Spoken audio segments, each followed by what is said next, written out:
ang poon. Magdiwang tayo sa ating debosyon, purihin ang Panginoon. Viva poong Jesus Nazareno, awit at papuri, alay namin sa'yo. Dinggin ang dalangin at pagsamo ng bayan mo. Viva poong Jesus Nazareno.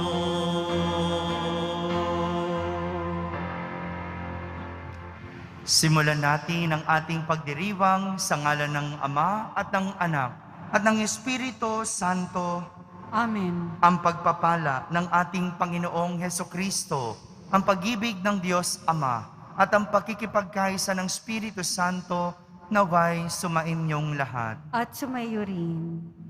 Mga kapatid, aminin natin ang ating mga kasalanan upang tayo'y maging marapat gumanap sa banal na pagdiriwang. Inaamin ko sa makapangyarihang Diyos At sa inyo mga kapatid, na lubha akong nagkasala sa isip, sa salita at sa gawa, at sa aking pagkukulang. Kaya'y sinasamo ko sa mahal na Birheng Maria, sa lahat ng mga anghel at mga banal, at sa inyo mga kapatid, na ako'y ipanalangin sa Panginoong ating Diyos. Kaawan tayo na makapangyarihang Diyos, patawarin tayo sa ating mga kasalanan at patnubayan tayo sa buhay na walang hanggan. Amen. Panginoon, kaawaan mo kami. Panginoon, kaawaan mo kami. Kristo, kaawaan mo kami. Kristo, kaawaan mo kami. Panginoon, kaawaan mo kami. Panginoon, kaawaan mo kami. Manalangin tayo. Ama naming makapangyarihan, itinakda mong ang lahat ng mga utos mo ay mauwi sa pag-ibig sa iyo at sa kapwa-tao. Ipagkaloob mong sa pagtalima namin sa mga ito, kami pagindapatin mong sumapit sa buhay na walang katapusan. Sa pamamagitan ni Jesucristo, kasama ng Espiritu Santo, magpa sa walang hanggan. Amen. Magsiupo na po ang lahat. Pagbasa mula sa aklat ni Propeta Ageo. Ikalawang taon noon ng pamamahala ni Haring Dario, noong ika-21 ng ikapitong buwan ng taon ding iyon, kinausap ng Panginoon si Propeta Ageo. Ganito ang sabihin mo kay Zorobabel, na gobernador ng Huda, kay Josue at sa mga Israelita. Sino sa inyo ang nakakita sa kagandahan ng templong ito noong una? At ano ang itsura nito ngayon? Hindi ba mas mabuti pang wala? Ngunit huwag kayong mawala ng pag-asa. Lakasan ninyo ang inyong loob at gawin ninyo ang aking templo, pagkat ako'y sumasa inyo. Tulad ng pangako ko sa inyo, nang ilabas ko kayo sa Ehipto, papatnubayan kayo ng aking Espiritu. Kaya huwag kayong matakot. Hindi magtatagal at minsang ko pang yayanigin ang kalangitan at ang buong daigdig, ang lupa at ang dagat. Yayanigin ko ang mga bansa upang maghandog sila para sa templo, pagkat ang ginto at pilak ay akin. Ang templong ito'y magiging maganda kaysa noong una, at pasasaganain ko sa lahat ng bagay ang lupaing ito. Ito nga ang sinabi ng Panginoon. Ang salita ng Diyos. Salamat sa Diyos. Umasa kayo sa Diyos, siya'y dakilang manunubos. Umasa kayo sa Diyos, siya'y dakilang manunubos. Hatulan mong ako'y walang kasalanan, Panginoon, at laban sa masasama ako'y iyong ipagtanggol. Sa masama't sinungaling, ilayo mo ako ngayon. Umasa kayo sa Diyos, siya'y dakilang manunubos. Diyos na aking sanggalang, bakit mo ba ako iniwan? Bakit ako nagdurusa sa pahirap ng kaaway?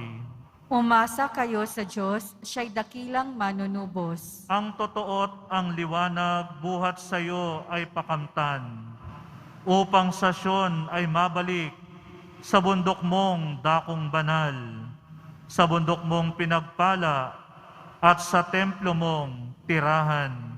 Umasa kayo sa Diyos, siya'y dakilang manunubos. Sa dambana mo, O Diyos, ako naman ay dudulog. Yamang galak at ligaya ang sa aki iyong dulot. Sa saliw ng aking alpay, magpupuri akong lubos. Buong lugod na aawit ako sa Diyos, na aking Diyos. Umasa kayo sa Diyos, siya'y dakilang manunubos. Magsitayo po ang lahat.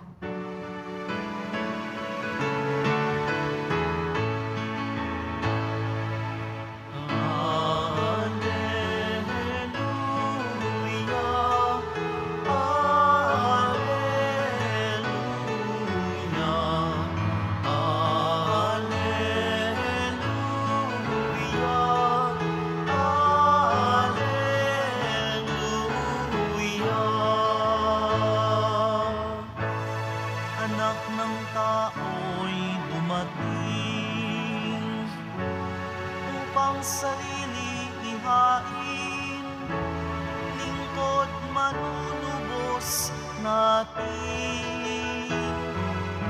Alleluia,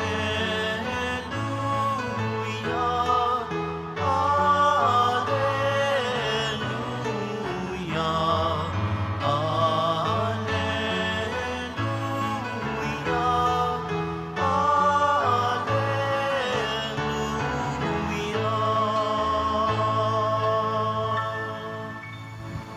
Sumainyo ang Panginoon. At sumayo rin. Ang mabuting balita ng Panginoon ayon kay San Lucas. Papuri sa iyo, Panginoon.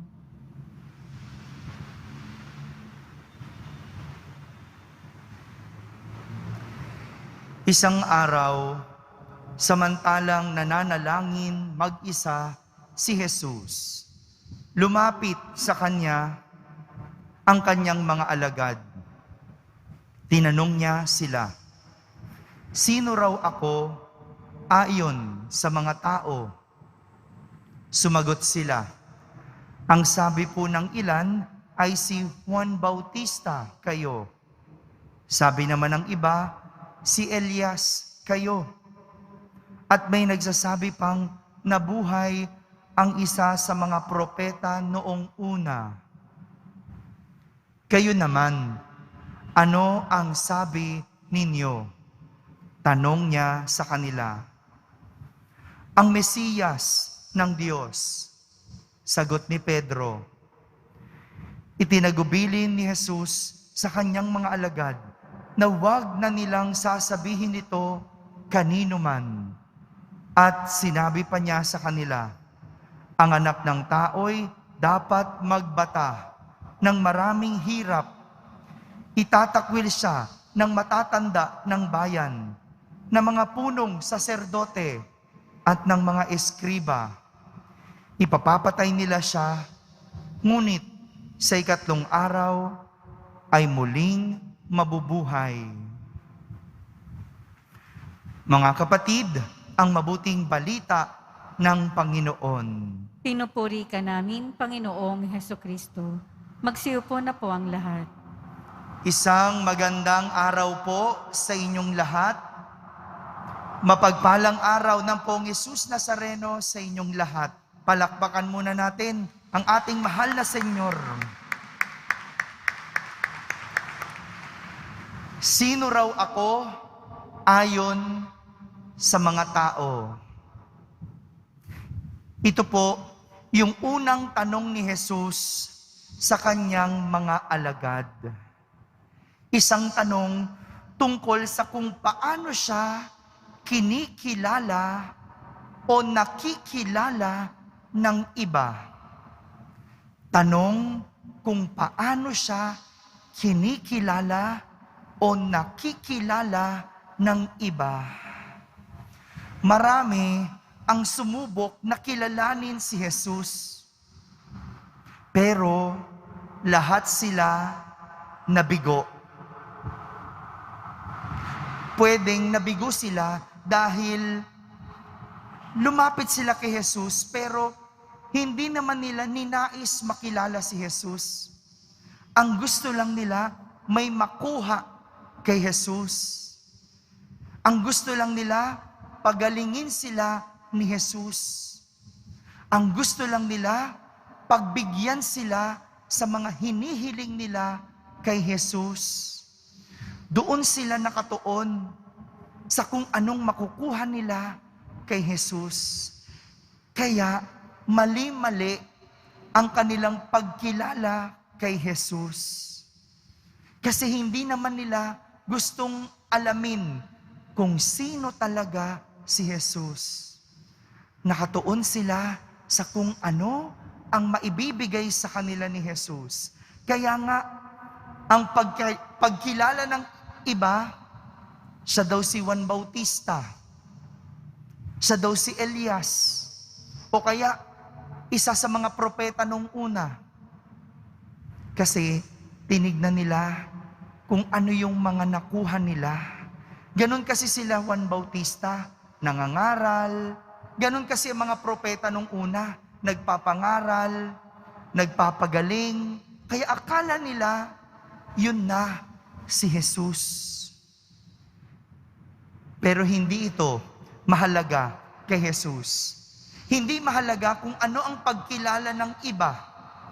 Dahil ang pangalawang tanong ni Jesus sa kanyang mga alagad, ito yung mas pinagtuunan niya ng pansin.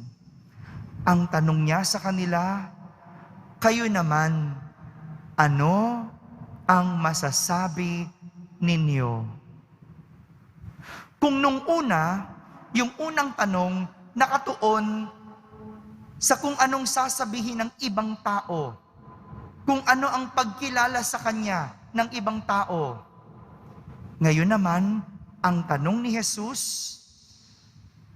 sila ang mahalaga.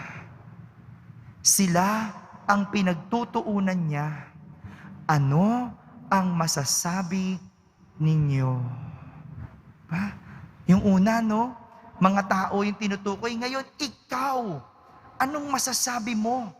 Yan ang mas mahalaga. Yan ang pinagtutuunan ni Jesus. Maganda yung aral na ito para sa atin tungkol sa pagkilala sa mga tao. Madalas kasi, kung ano ang tingin at masasabi ng iba, yon ang mas nagiging mahalaga. Ito yung mas pinaniniwalaan natin at madalas pinakikinggan natin. Narinig mo lang o narinig lang natin na masungit siya. Ganun na din ang pagtingin natin. Sinabi lang na mayabang siya. Yun na ang pinaniniwalaan natin. Binase lang natin sa panlabas na anyo, siya na agad ang nagiging pagkatao. Hindi ba't mali? Hindi ba't dapat ang pagkilala sa tao ay personal? Kaya madami sa atin ang nahuhusgahan dahil ang dali nating makinig sa sinasabi ng iba. Kaya nawawalan tayo ng bilib sa sarili dahil pinakikinggan ang iba. Yung iba, ang bilis maapektuhan dahil naniniwala sa sinasabi ng iba. Ang dali nating maimpluwensyahan dahil nakinig tayo sa iba. O, wag na tayong lumayo. Hindi ba kahit sa pagpili ng ating mga leader, ang bilis nating mapaniwala, ang bilis nating maniwala sa sinasabi ng iba. Sinabi lang na siya ay makamasa, makamahirap. Aba, nakinig na. Pinaniwalaan na. Teka muna. Ikaw mahirap. May napala ka ba? Ikaw masa. Nabago bang buhay mo? Ba't ka agad naniniwala? Ba't ka agad sumusunod?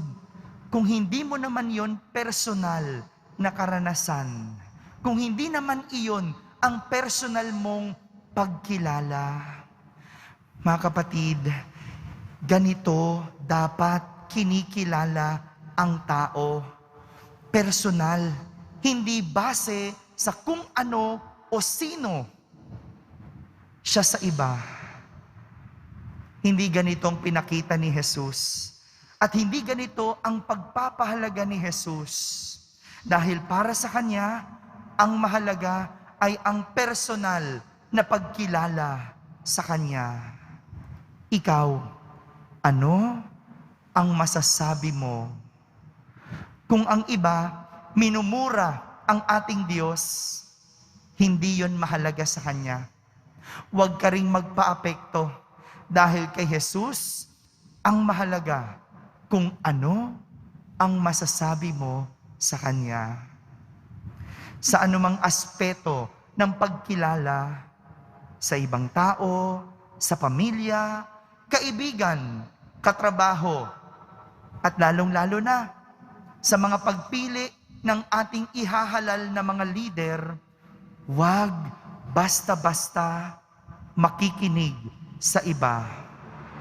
Dahil hindi lubos ang pagkilala kung makikinig tayo sa iba.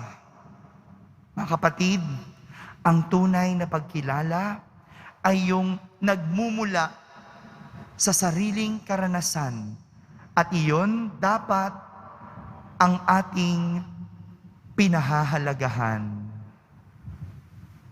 Amen? Amen.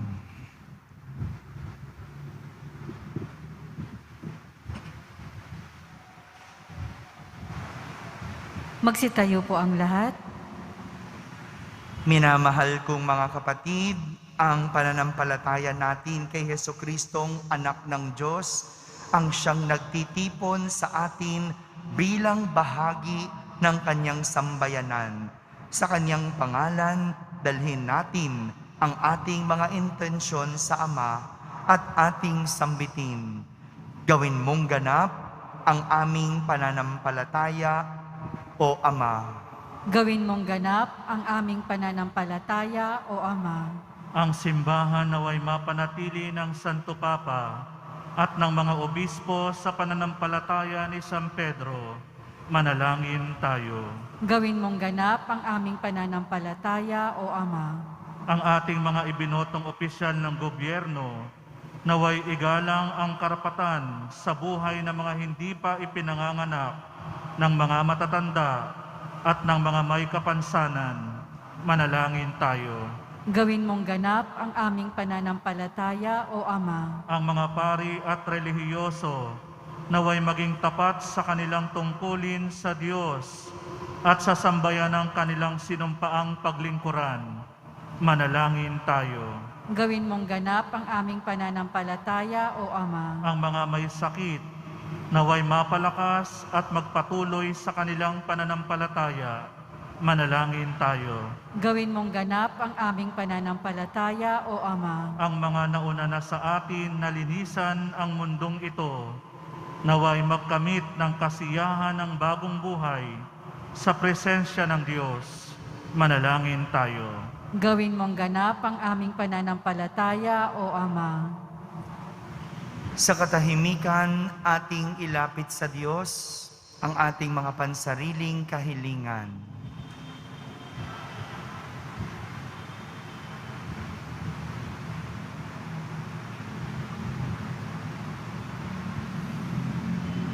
Manalangin tayo. Gawin mong ganap ang aming pananampalataya, O Ama.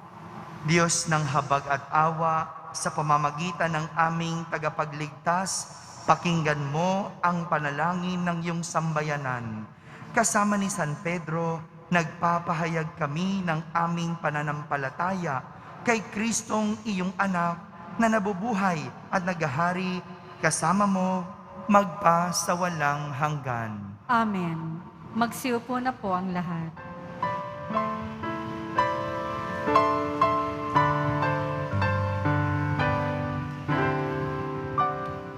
O Jesus Nazareno, narito kami sa harap mo. Alak at tinapay alay namin sa'yo, mula sa tangkay ng ubas at pati ng trigo, upang maging dugo't katawan mo.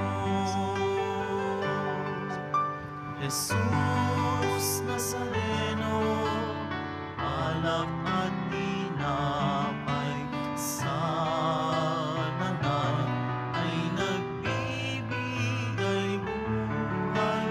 Biyayang kaloob mo ay aming inaalay, aming hiling at pagpala kung ay nadalisan. Magsitayo po ang lahat. Manalangin kayo mga kapatid upang ang paghahain natin ay kalugdan ng Diyos amang makapangyarihan. Tanggapin nawa ng Panginoon itong paghahain sa iyong mga kamay, sa kapurihan niya at karangalan, sa ating kapakinabangan at sa buong sambayanan niyang banal. Ama naming lumikha, maawain mong kalugdan ang mga alay ng iyong sambayanan upang ang ipinahahayag namin ng may pananampalatayang matibay ay aming tanggapin sa banal na pakikinabang.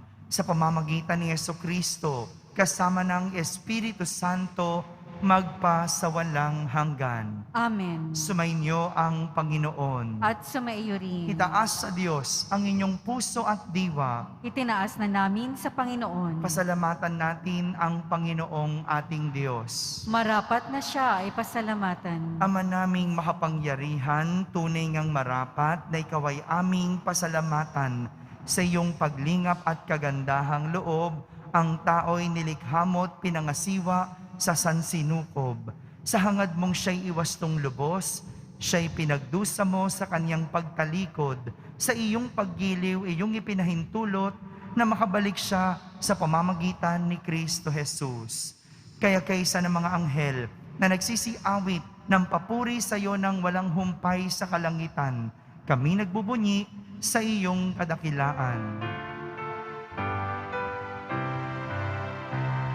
Banal ka, poong may kapal, banal ang iyong pangalan, banal ang iyong kaharian, langit lupa'y nagpupugay sa iyong kadakilaan, dinarakilan ng lahat ang naparito mong anak, na siyang nagmulat sa ulan, sa pilay ay nagpalakad, at nakiramay sa lahat.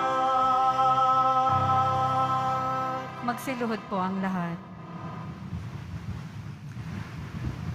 Ama naming banal, ikaw ang bukal ng tanang kabanalan. Kaya't sa pamagitan ng iyong Espiritu, ay gawin mong banal ang mga kaloob na ito, upang para sa amin ay maging katawan at dugo ng aming Panginoong Hesukristo. Bago niya pinagtiisang kusang loob na maging handog, hinawakan niyang tinapay, pinasalamatan kanya, pinaghati-hati niya iyon, iniyabot sa kanyang mga lagad at sinabi, Tanggapin ninyong lahat ito at kanin. Ito ang aking katawan na inihahandog para sa inyo.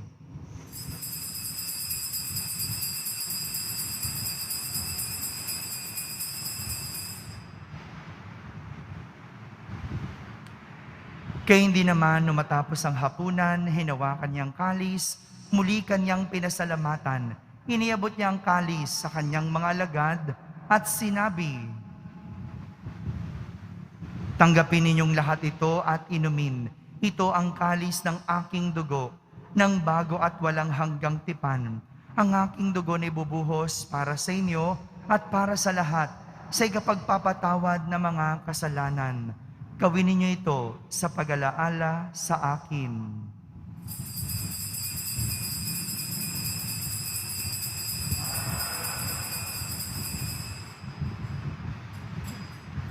Magsitayo po ang lahat. Ipagbunyi natin ang misteryo ng pananampalataya. Si Kristo'y namatay, si Kristo'y nabuhay, si Kristo'y babalik sa wakas ng panahon. Ama, ginagawa namin ngayon ang pag-alaala sa pagkamatay at muling pagkabuhay ng iyong anak. Kaya't inaalay namin sa iyo ang tinapay na nagbibigay buhay at ang kalis na nagkakaloob ng kaligtasan. Kami nagpapasalamat dahil kami iyong minarapat na tumayo sa harap mo para maglingkod sa iyo. Isinasamo namin kaming magsasalo-salo sa katawan at dugo ni Kristo ay mabuklod sa pagkakaisa sa pamamagitan ng Espiritu Santo. Ama, lingapin mo ang iyong simbahang laganap sa buong daigdig.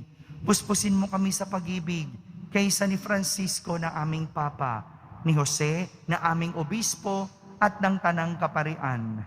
Alalahanin mo rin ang mga kapatid naming nahimlay na may pag-asang sila'y muling mabubuhay. Gayon din ang lahat ng mga pumanaw. Kaawan mo sila at patuloyin sa iyong kaliwanagan. Kaawan mo at pagindapating kaming lahat na makasalo sa iyong buhay na walang wakas. Kaysa na mahal na Birheng Maria na Ina ng Diyos, ng kabiyak ng puso niyang si San Jose, kaysa ng mga apostol ni San Juan Bautista at ng lahat ng mga banal na namuhay dito sa daigdig ng kalugod-lugod sa iyo. May pagdiwang nawa namin ang pagpupuri sa ikararangal mo sa pamamagitan ng iyong anak na aming Panginoong Hesukristo. Sa pamamagitan ni Kristo, kasama niya at sa Kanya, ang lahat ng parangal at papuri ay sa iyo, Diyos Amang makapangyarihan, kasama ng Espiritu Santo, magpa sa walang hanggan. Amen, amen, amen, amen. Sa tagubilin ng mga nakahagaling na utos at turo ni Jesus na Panginoon natin at Diyos, ipahayag natin ng lakas loob. Ama namin, sumasalangit ka. Sambahin ang ngalan mo, mapasa amin ang kaharian mo, sundin ang loob mo dito sa lupa para ng sa langit.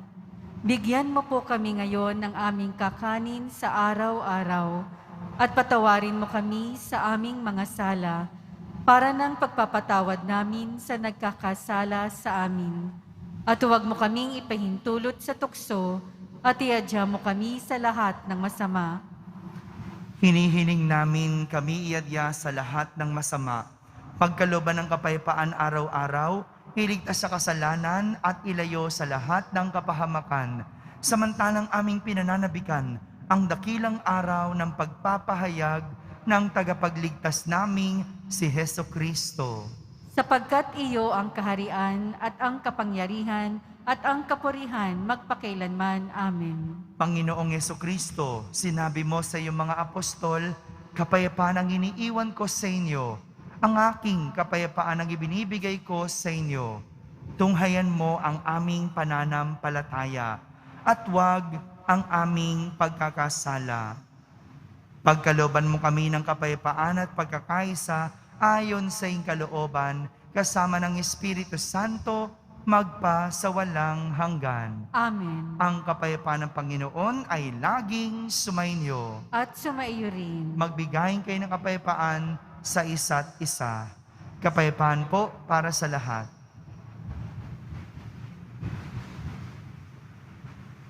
Kordero ng Diyos, na nag-aalis ng mga kasalanan ng sanlibutan, maawa ka sa amin. Kordero ng Diyos, na nag-aalis ng mga kasalanan ng sanlibutan, maawa ka sa amin. Kordero ng Diyos, na nag-aalis ng mga kasalanan ng sanlibutan, ipagkaloob mo sa amin ang kapayapaan. Magsiluhod po ang lahat.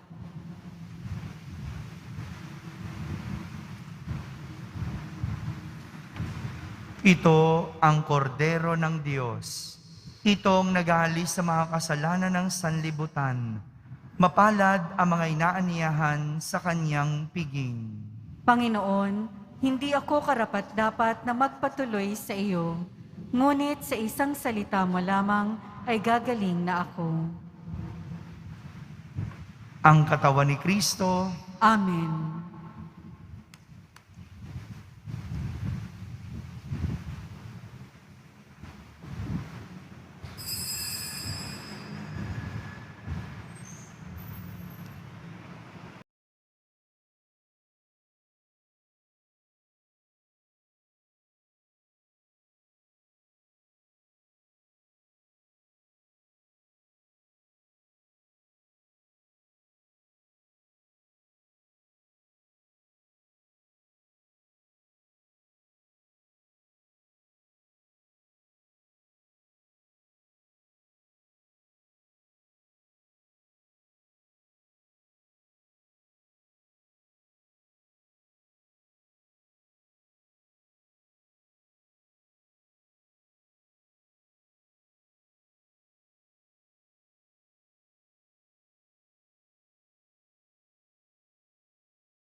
Dalangin tayo. Ama naming mapagmahal, kami pinapagsalo mo sa banal na pakikinabang ay patuloy mong kaawaan at tulungan upang ang aming tinanggap ay siya nawang umiral sa pamumuhay namin sa araw-araw. Bunga ng iyong pagtubos na aming ipinagdiriwang sa pamamagitan ni Jesucristo kasama ng Espiritu Santo magpa sa walang hanggan. Amen. Sumainyo ang Panginoon. At sumaiyo rin. Pagbabasbas ng Poong Yesus Nazareno.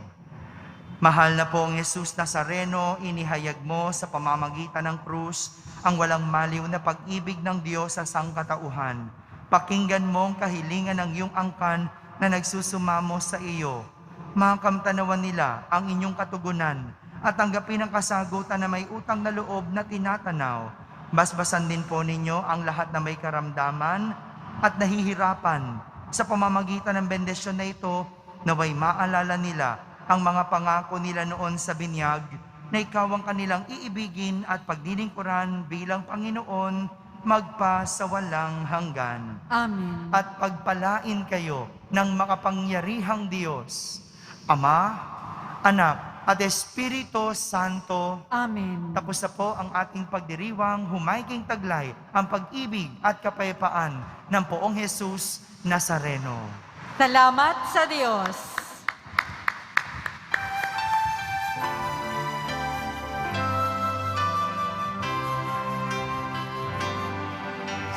Padre Jesus Nazareno, sinasamba ka namin, pinipintuho ka namin, aral mo ang aming buhay at kaligtasan. Sa Padre Jesus Nazareno, iligtas mo kami sa kasalanan.